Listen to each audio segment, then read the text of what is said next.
Good afternoon. My name is Aditya Sharma. I'm a student of post-graduation in BCA.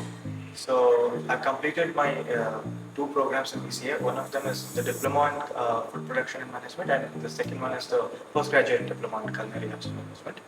So before joining BCA, I was into pure science background. I was working in a mechanical company as a designer.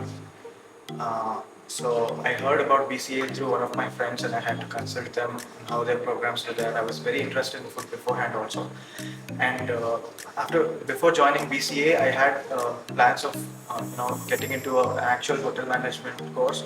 And then I got to know there is more aspects related to it apart from just the cooking part.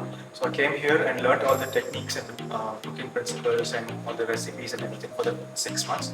And then after the 6 months, started my post-graduation program wherein I had to learn about managerial aspects of it, how to run a business, all the business sides, all the back-end related processes of running a hotel and everything. So right now, currently, I'm in my last week of my program. So I've gotten a placement opportunity because of BCA.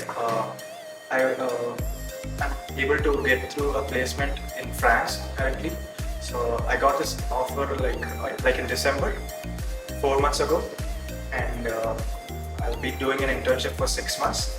And post 6 months, I'll have to work there for 1 more year. So that will be my next plans for 1.5 years.